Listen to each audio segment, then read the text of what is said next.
Acest program poate fi vizionat de către candidați doar cu acordul alegătorilor.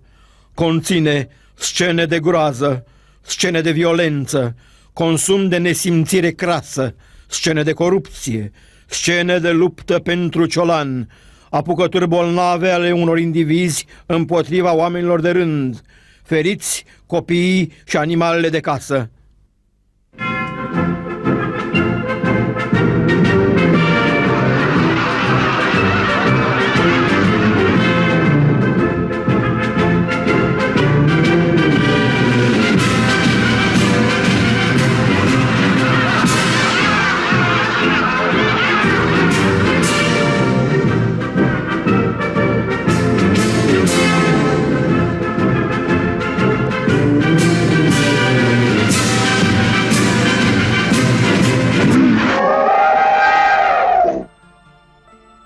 Când eram mici copii, mi-amintesc că într-o zi am văzut circul cu jonglări acrobați și cu clownii pictați. Am văzut circul fără orchestră sau paradă, doar răbdare să aveți, curajoși ieșim în stradă și vă facem să vedeți. Nu manejul imens, dar cu tâlc și cu sens, vă veți imagina circul! Lume, sorogă lume! Arena e plină de lumină și în ea sunt clown și clownerițe, măgari și măgărițe, lei, tigri și căței. Dresorii sunt și ei și iată acolo într-un vagon un Bill Clinton autohton ne trombonește la saxofon. Un elefant dansează o polcă și un cadril. Iată și omul proiectil. Și acum urale și ovații. Evoluează acrobații. Iluzioniștii fac minuni. Urmașii lui Pinocchio spun minciuni.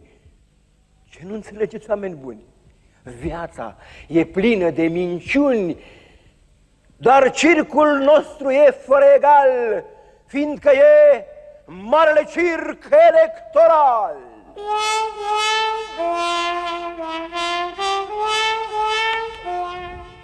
Să fiu din nou copil cât mi-aș dori, să mi se spună iar povești ca să adorm.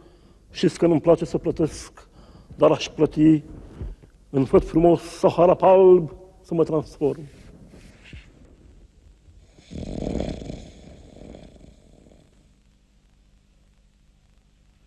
Ia uite-l cum doarme ca un prunc.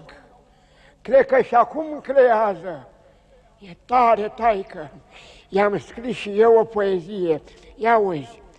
Pe vremea mea n-a fost poet ca tine.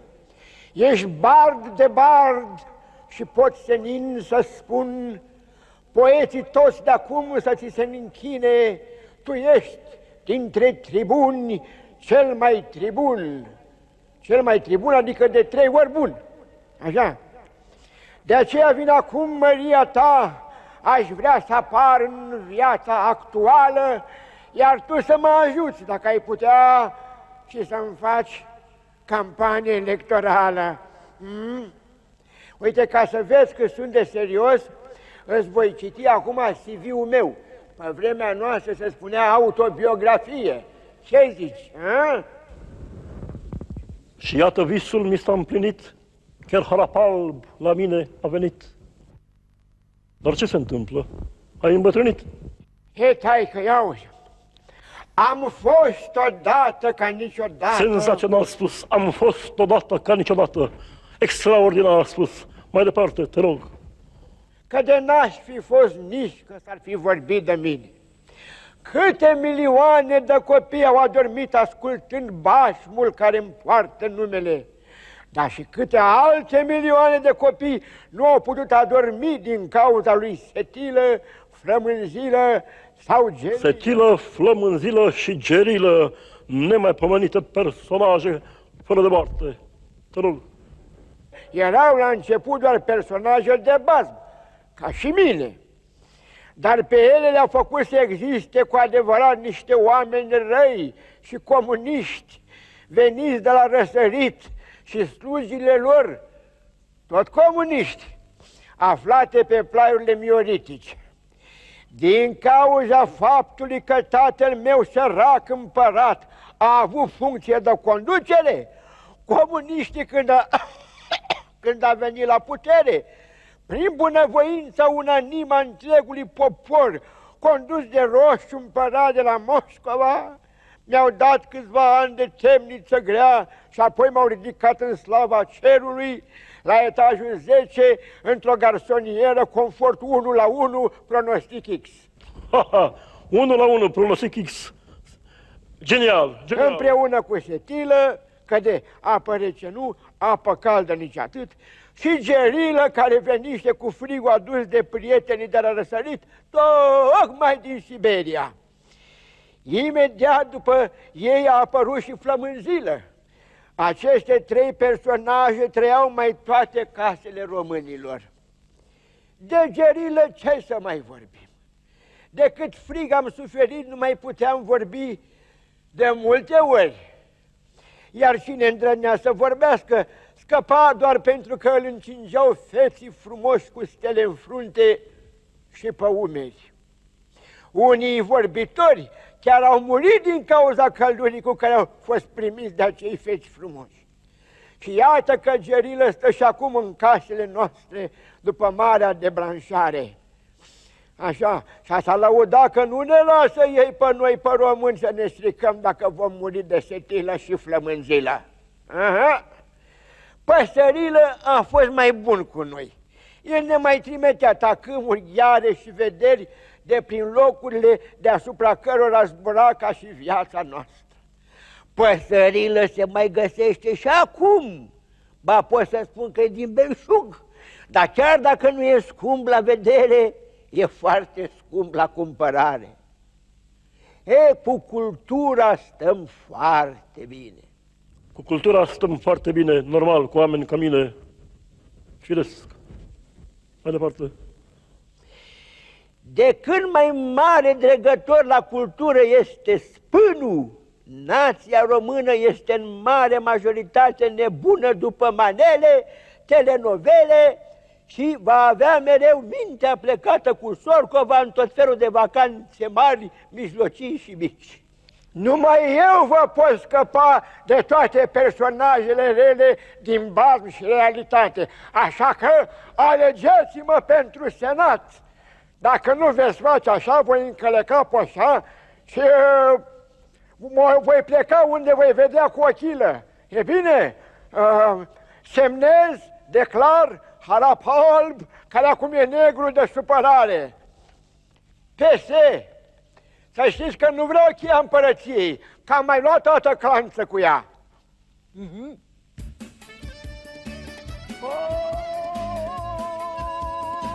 Viața mea, inima mea, Sunt fată de lăutar, n-am un ban în buzunar, n-am nici lei, n-am nici valută și nimeni nu mă împrumută. Am mai multe mes... Uite la Barosanu ce se uită la mine. A, ce te zgâiești, mă, atât? E să-i vezi acum ce face Sulamit aici. Doamne frumoșilor, tu să nu văd de ochi. Sau mai cares? Mai beșau șucar? A? Janez romales, adică do you speak țăgănești? Canci. Te-ai trailezi bactalomul. Mă, frumoșilor, m-am hotărât. Pupava-și portofelile și sufletele m-am hotărât. Mă fac moderatoare la televizoare. Ce sucă show, ce ăla Victor Cristeiu sau Victor Cristoiu ăla, ce Adrian Păunescu cu bătălia pentru România, să vezi la mine bătălia pentru primaria și președinția, ce nașul, uite și lișa Fina Sulamita și să vedeți și musafirea meu, să vezi și oameni de valoare vine la mine să-și întrețină și să subțină campania electorală aia. Ia-mă care ești primul, hai, auarde, bă! Auleu! Ia uite ce față are ăsta. Mă, tu te strâmbi la mine sau așa ești tu? Hai, bagă acum, zice-i de ce ai venit. Cine ești? Bagă la public acolo, să te audă tembelizoarele. Mă văd acolo. Să rămână. Eu sunt în partea Partidului Libertatea Fără Frontiere, mă numesc Ionel Vegrăteanu, să moară mama. Bă, nu vorbi așa, mă, la televizor. Păi ei vorbește așa, nu noi ca ei, e bine? Ei, bagă materialul. Așa, să trăiți. Am venit să îmi prezint candidatura de primar de Jilava, Rahova, Poarta Albă sau Aiud. Tovarăși de suferință. Noi suntem mândria țării. Guvernanții de azi și de ieri n-a făcut mai nimic ca să ducă țara în Europa. Păi când noi am ajuns de mult, acolo, la ei, păi dar și toți ăia de acolo au recunoscut că suntem cei mai tari. Oți. Da. Acum ce să vă zic, că m-a prins bandiții ăia de la Interpol și m-a adus înapoi în țară, eram în Germania. Și acum am gândit, dacă n-a fost frontiere să mă aducă, să poate și invers, nu? Acum m-am gândit eu așa că partidul nostru propune să se înființeze postul de primar, de pârnaie, pușcărie, jail în engleză, că știu și limbi de-astea. Da, capul meu. Așa, și cum vă spuneam, eu sunt candidat de Jilava și vă jur că nu o să vă părăsesc niciodată. Eu zic așa, să mă alegeți și ca să nu faceți două drumuri, mă alegeți acum pentru 8 ani. Pentru 8 ani, că dacă nu fie nicio amnistie, de-aia o să stau aici, nu o să plec nicăieri. Așa. Eu am fost cam prins în ultimul timp, o să fiu prins mai mult timp. Să știți că partidul nostru are membri mulți, foarte mulți. Suntem 2-3 într-un pat dormim, nu mai avem loc nici măcar la plimbare. La noi aici sunt tot felul de ăștia, foști oameni de afaceri, judecători, gabori, hoți, proxeneți, violatori, curve, criminali, dar criminali, nene, nu ca ăia, ca Ceaușescu ăla cu oamenii lui, no, ăia nu omora nicio muscă în zbor. Ăia omora acolo o capră, o gâscă, o scroafă mistreață, o ursoaică. Pe oamenii omora teroriștii ăia, teroriștii, care dracu, că nu mai e niciunul pe aici, nu i-a bunghit nimeni. Acum sunt cine știe pe unde, la nevestele lor, la amantele lor, la mamele lor, alții la mama dracului, pe unde până străinătățuri, că la noi nu e niciunul, nu i-a bunghit nimeni.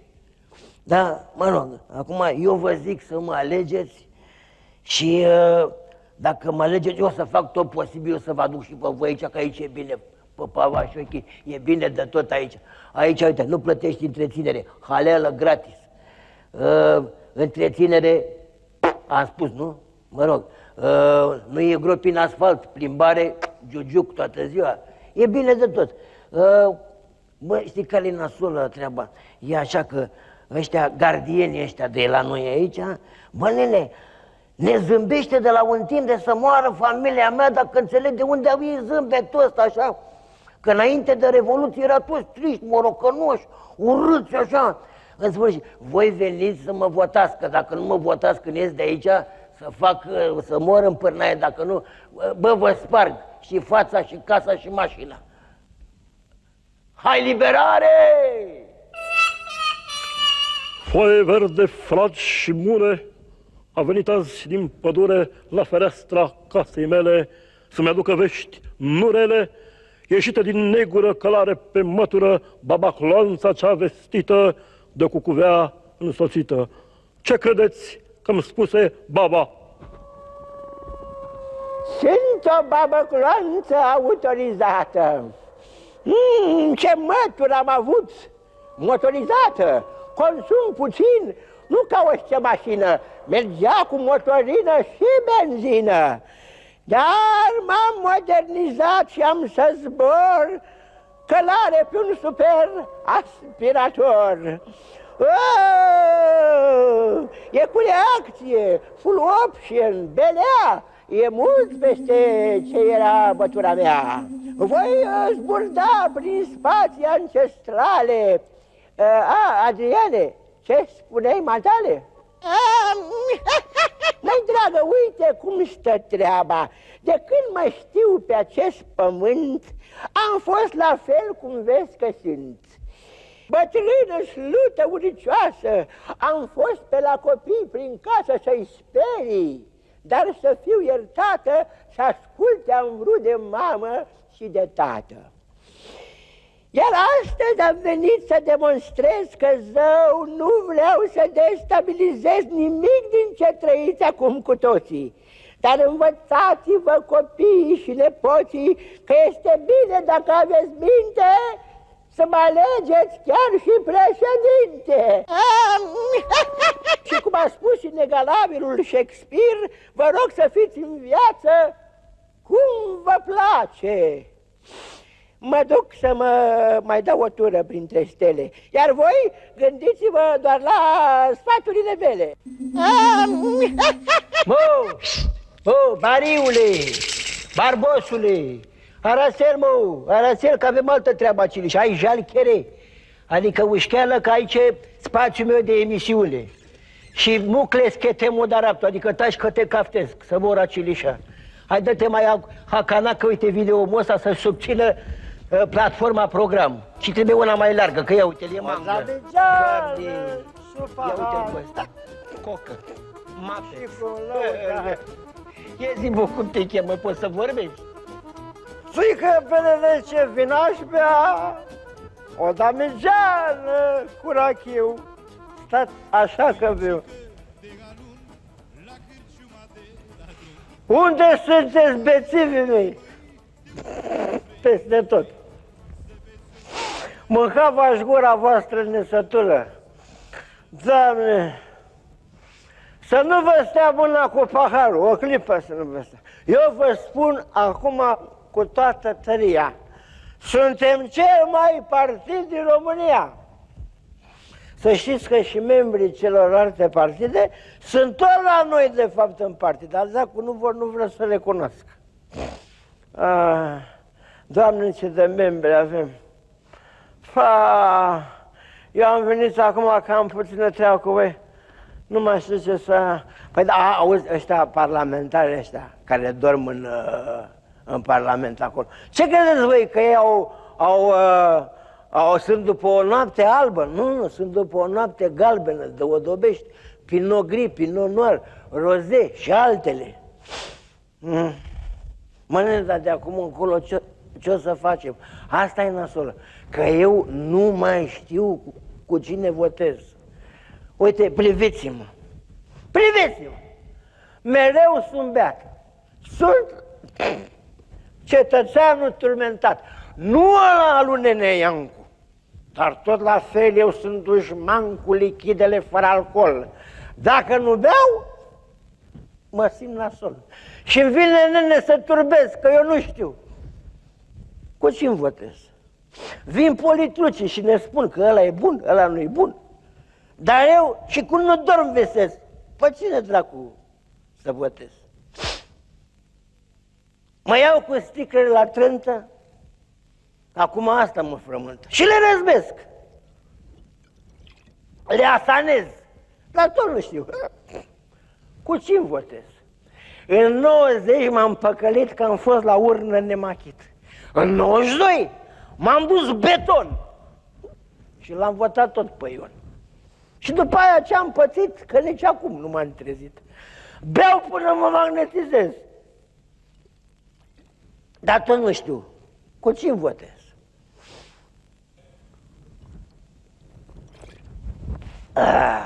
Apoi Emil cu gașca lui ne-a dat pe mâna dracului.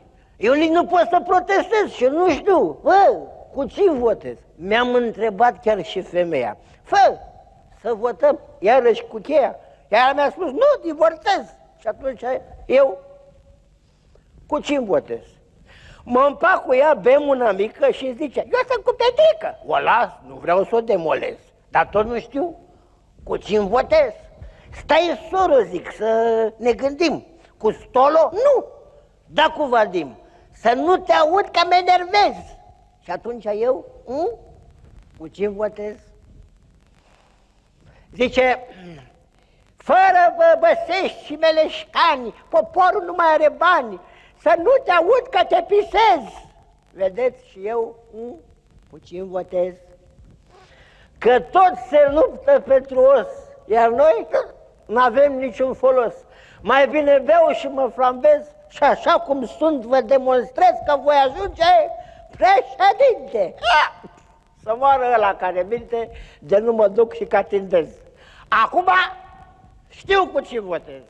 Îmi fac partid să mă trezesc de nu-ți vedea ce-i românesc, ființă, plantă sau obiect, o să mă vrea măcar prefect. Sticla e semnul electoral. Ce trandafiri chei, soare, cal, suntem bețivi și doar tăria salvează astăzi România.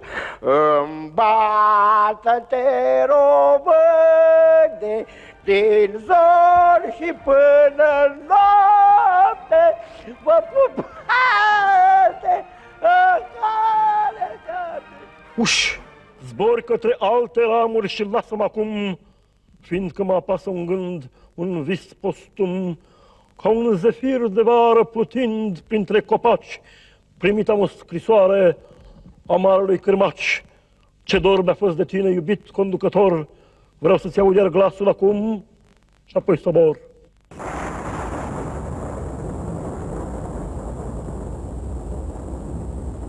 Dragi tovarăși și prieteni,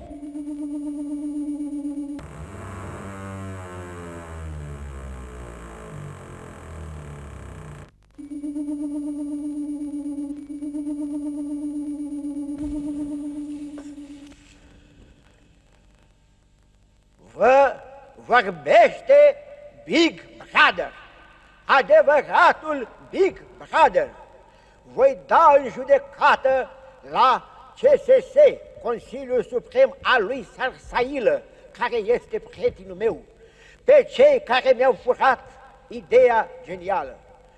Cum să își permită altcineva să fie Big Brother, când eu, vă aduceți bine aminte, v-am ținut închiși.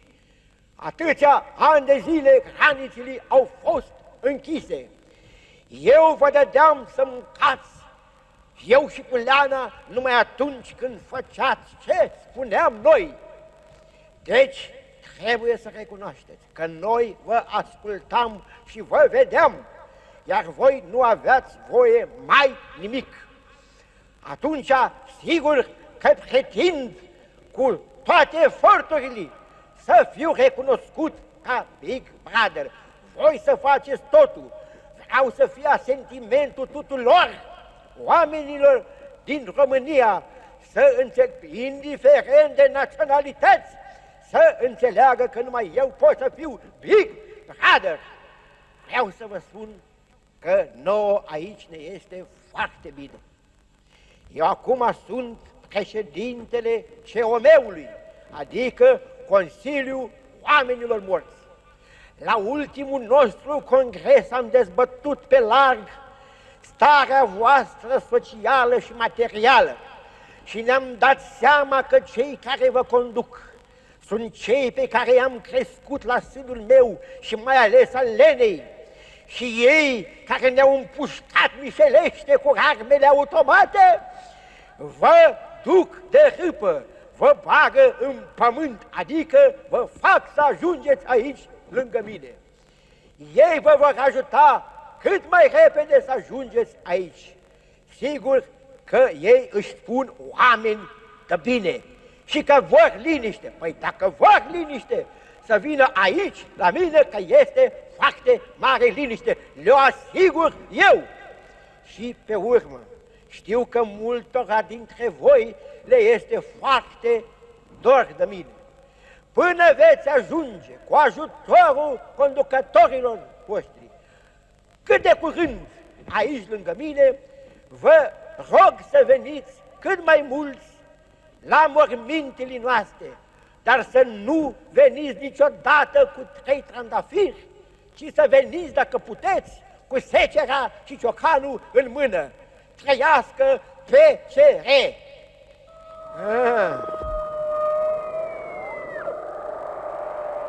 Și să mă votați, să mă votați!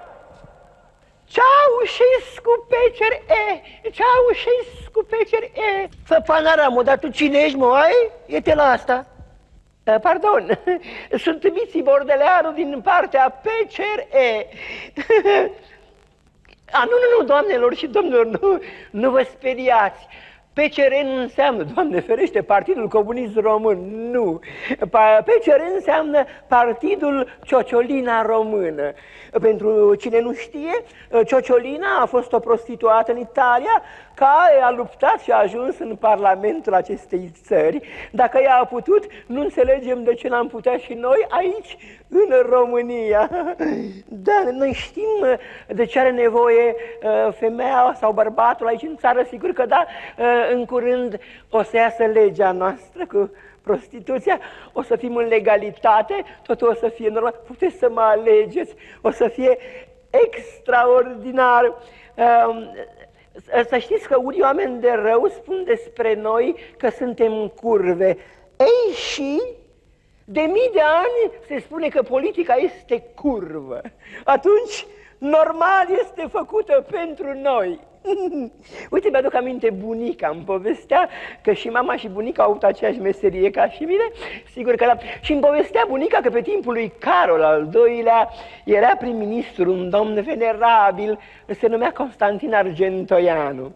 E bine, după niște alegeri, când în locul liberalilor au ajuns țărăniștii, sau invers, că nu are importanță foarte mare, Carol al II-lea l-a întrebat pe primul ministru: Nea Costică, ce părere ai despre această schimbare de guvern?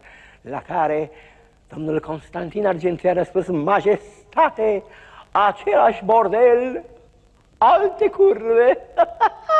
Deci vă dați seama, repet, politica este făcută special pentru noi. Hofă, Mițu, Araselbu, Arasel, ai răbdare, ia fii atent aici. Să știi că și eu am fost pe ștoică. Doamne, am avut 10 fete frumoase, uite, țuțibide, Doamne, ce... N-aveam clienți nici măcar cât un muzeu. Atunci le-am luat și le-am mușchit peste hotarele și am făcut treabă foarte bună, să știi. Peste tot în lumea largă, fetițile noastre aleargă să convingă barosani, să ne ajute cu mulți bani și niciuna n-a mai dat-o decât să intrăm în NATO. Au cântat și la caval să intrăm în primul val. Uite, Neanelu, cu gașca lui, la șefii Occidentului, s-a dus cu jalba în proțap, i-a bătut pe toți la cap, că la noi e totul bine și că merităm în fine, hopa, țopa, Penelopa, să intrăm în Europa. Da, n-ai cu cine să te înțelegi. Mai toți ei moșnegi, noi cu greu le-am ridicat-o problema asta cu NATO. Dar nu ne lăsăm. Vom lupta pe metereze până o să ne integreze în structurile visate, ori prin față, ori prin spate. La mine în cenaclu mereu am fost șef și toți amărâții, artiștii, au cântat pe al meu chef. Că am vrut, că n-am vrut, numai eu am fost bossul. Iar acum vă prezint un amic, domnul Sănătosul. Bă, sănătoșilor, bă, ați nebunit de nervi, vă încurcă capul, bă, să-l votați pe al nostru, că vă ia mama dracului. Bă, ați nebunit afară, veniți la noi înăuntru, uite ce nebunie e la voi.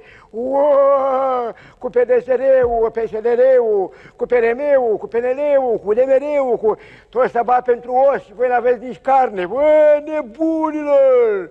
Așa, și acum, să veniți la noi, e căldură, e răcoare, e de mâncare, mai vin și ajutoare, ne jucăm, ba aici, ba nu aici, ca pe vremea lui Tatulici, foi verde, foi de nuc, sunt primar de Balamuc. Deci acum să vă prezint pe candidatul nostru la președinție. Ăsta este poet de tare internă și internațională, îl cheamă Aristotel înțeleptul, colegul meu din Camera de Busoraților. Hai, bă, nebunule, vină și vorbește. Oameni buni și chiar de bine, uitați-vă atenți la mine. Eu sunt nebunul mondial, nebunul care nu vă minte. Să nu vă pară anormal, dar vreau să ajung, ce? Președinte. Eu sunt nebunul mondial și pe pământul României, de văiedor d'un festival, azi vă ofer cântarea nebuniei, breakdance. Eu sunt nebun, eu sunt sonat, dar sunt scrântit, dar stau cu minte în locul cel mai potrivit. La balamuc am și confort și telefon, alo, și fac chiar duș cu împăratul Napoleon. E în balamucul unul sonat, care pe altul l-a mușcat. Nebun ce vreți, era în prag de a deveni antropofag. Dar știu un mare senator, ales se zice de popor, el mușcă, fiindcă e Michel. De ce nu leagă și pe el? Dar sunt nebun, eu sunt sonat, sunt chiar scântit, dar stau cu minte în locul cel mai potrivit. La balamuc am și confort și telefon, alo, și fac chiar duș cu împăratul Napoleon. Da. Aici la noi, la Furioși, e unul de vindea gogoși și acum e nedumerit de ce e socotit scrântit. Măi dragă, sunt atâți dilii care și acum cred în prostii și înghit gogoși fără temei. De ce nu-i leagă și pe ei? Genial, genial! Nu plângeți că nu aveți bani, voi ați ales pe barosani, voi sunteți primii vinovați că sunteți goi și nemâncați. Votați iar și o să vedeți că ștevie, urzici, scaieți, o să aveți doar de mâncare. Trăiască nebunia mare! Da, voi munciți și nu gândiți, acum umblați pe străzi lihniți, se îmbogățesc tot ce avuți, iar noi, săraci și abătuți, ne vom trăi viața amară, eu în balamuc și voi afară. Votați-vă dacă aveți minte, doar eu vă pot fi președinte.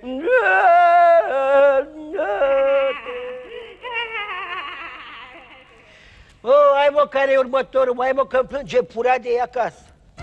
Aoleu, stocherez, bă. Uite ce față are asta. Ce umbli, mă, așa ondulat? Parcă s-a cântărit persă, babă. Ia zi, bagă. Să știi că mie nu-mi place ăștia dosnici care îți ăștia pe la spate.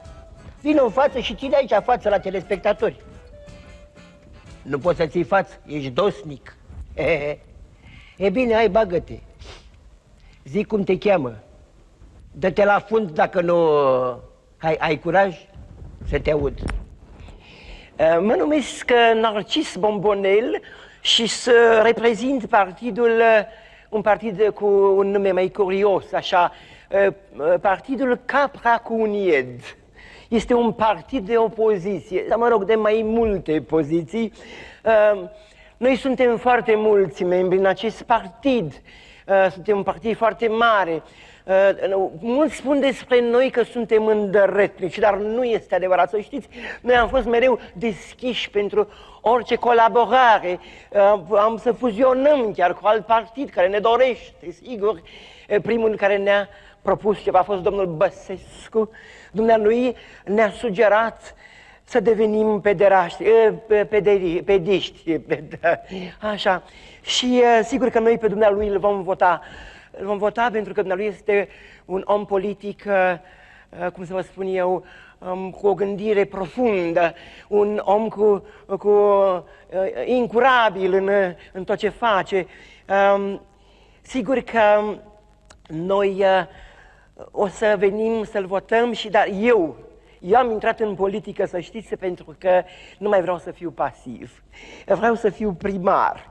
Sigur că dacă voi mă votați pe mine, domnilor, m-ați ales, este foarte bine. Cu mine o să fie atât de bine dacă m-ai ales pentru mine, m-ai ales, ești al meu și sunt a ta, sunt al tău. Cu mine ca primar vreau să spun că dacă voi greși vreodată, nu mă voi supăra dacă veți striga la mine vreodată jos. Nu. Eu voi spune cu voi împreună mereu da și da, si da, si da, si da. Privitorule, spune-mi acum, dacă poți, că-ți în lumea de acum sunt parșivi, javre, hoți, că-s pe lumea aceasta surâți și murdari, dintre ei mai curați sunt cei 3 oschetari. Deci, din partea partidului, cei trei boschetari, domnii Atos, Burtos și Salamis, iată în fața noastră purtătorul de cuvânt al acestui partid, domnul Gogu D'Artagnan, că e șmecher din Vitan. Extraordinar, Gogu D'Artagnan, umorul poporului nostru. Să rămână să trăiți. Aha. Da. Fraților, platforma noastră, program este canalizată spre libertatea tuturor acțiunilor. Atâția oameni deștepți și inteligenți a fost duși cu forța de comuniști la canal. Uite că ăștia sunt acum la putere, acum ne-a făcut să mergem și noi de bunăvoie la canal. Avem mulți membri, dar canalele și boschetele noastre sunt destule și pot primi noi oameni fericiți. Oameni fericiți pentru că nu pot plăti întreținerea, impozitele, taxele de tot felul din ce în ce mai multe. Oameni fericiți pentru că li s-a destrămat familiile. Oameni fericiți care are foamea în gât, dar le place aurolacul și spiritul medicinal trecut prin pâine. Aici la noi fiecare e de capul lui și de-aia avem nevoie să avem și noi un primar boschetar care să ne conducă și să ne reprezinte. Așa că ne-am gândit că cel mai bun pentru acest post este domnul Fanejeg, care le știe toată lumea după pozele pe care le dă el în ziare, îl cunoaște toți oamenii și are nume potrivit cu noi și viața noastră. Dacă acceptă, rugăm să ne contacteze la www.ceul public din piața Matache Măcelaru sau să lase câte un bibi, un bilețel la fiecare în gură de canal, că-l găsim noi. Boschetari din toate țările, treziți-vă! Dă-mă pungăia și jumătate, că mi s-a uscat gâtul. Aoleu! Vedeți, bă, ce de panalume vrea să ajungă la putere, a? Și adică eu ce-am? Eu n-am voie să ajung și acolo în Parlament, la guvern, la Cotrodava, să mă zâmbesc și eu așa. Uite altă chestie. La TVA cu eticul să te uiți la ce vrea Nicu. Pe vremea lui Nicu Ceașcă și cu Leana, cu a lui Gașcă, ne uitam la omagieri, la prostii cu polimeri. Acum de la Ion și până la Agaton, halim caf de la mineri, salată de palmieri și vrăjeală de 2 bani, să-i votăm pe Barosani. Uite, mi-aduc aminte, în 90 era până mai, a venit fan al meu la mine într-o dimineață și mi-a zis: cât suntem ăsta? Așa, mâine dis de dimineață mergem să o băgăm la Găurică. Ce mai nebunit? Aseară ce-am făcut? Bă, da, proastă ești, Doamne. Mergem să votăm la alegeri. Pe cine? Pe Neanelu, Zâmbizareta, cu ai lui. Păi și ce ne dă ăștia dacă îi alegem? E, cum ce ne dă fă ăsta? Ne dă de toate, fă, de toate ne dă. Adică, uite, stai că uite Cilișa, am platforma program de la oamenii ăștia, să vezi ce zice că ne dă. Fii atent, ochii pe mine ca pe video. Articolul 1, citez. Ce-a făcut, mă? Taci, fă, că ți exprim mai târziu. Deci articolul 1, citez. Nu se mai scumpește haleala, curentul, benzina și toate alilantele. E bine, bravo. Păi ăștia îi alege să moară mama că e bun. Stai că nu-i gata. Articolul 2, citez. Ce-a făcut, mă? Lasă, fă, că o să-ți exprim mai târziu. Articolul 2, citez. Toată lumea o să aibă serviciuciu și nu o să mai fie șomeri. E bun. Ăștia e bun, fane, mergem acum să-i votăm, stai că nu-i gata, articolul 3. Citezi. Ce tot ai, mă, cu citezul ăsta? Taci, bă, și ascultă, auzi, articolul 3, citezi, cum spuneam. Toți săranii primește pământul înapoi. Cine nu e acasă, îl basculează la poartă. Bine. Ăia peste 80 de ani primește 2 pe 1, 2 adâncime și cu bancuță la căpăt. E bun ăștia să moară, mă, Doamne! Merge să-i votăm pe ăștia. Auzi, pane, toate e bune și frumoase. O singură chestie nu înțeleg. Ce aia, mă, citezi? Fă datare proastă, să moară frații mei. Citezi la ei, e un fel de sanchi la noi, fă. Auzi, mă, tu ești nebun? Păi tu faci mișto de ăștia care o să ne conduce pe noi? Dar ce fă? Ei la felul cum ne conduce, nu face mișto de noi, a? E, vedeți ce plasă am luat? A? De aceea m-am gândit să-mi fac și eu partid. Mă votați că nu fi foc și o să aveți cu toți noroc. Că viitorul vostru nu stă nici în zâmbetul lui Iliescu, nici în vodka lui Văcăroiu, nici în frumusețea răpitoare a lui Băsescu și a lui Ciorbea, nici în ciocul lui Emil, nici în ouă lui Năstase. Viitorul stă în noi, în mine, noi, romanii, ne mulțim, ăștia românii se împuținează, o să fim majoritari, așa că veniți să ne votați pe Pavașochi, toată lumea să vină ca să moară dușmanii noștri în frunte cu ăla, cu Alcibiladen ăla, cum îl cheamă. Dar știe el revista aia de așa. Vă iubesc și vă stimez și chiar prima mă votez. Vă pup. Acum, la final, vă dau o veste. Tot ce ați văzut e doar trista poveste a unui clown în rolul lui banal.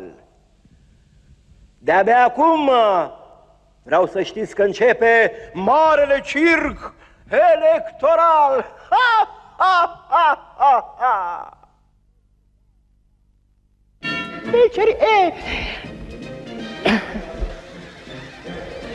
ce fac? Mi-a tăiat cap? Cine nu știe, Ciociolina este o fostă prostituată, că la noi e totul bine și că merităm în fine hopa, sopa, pene, top, top, top, top, top, top, top. Beau până mă magnetizez. Dar tot nu știu. Cu cine votă? Nu mai știu. Mă uit la ăla, că e l-a prins. La mine în cenaclu mereu am fost șef și toți amărâții.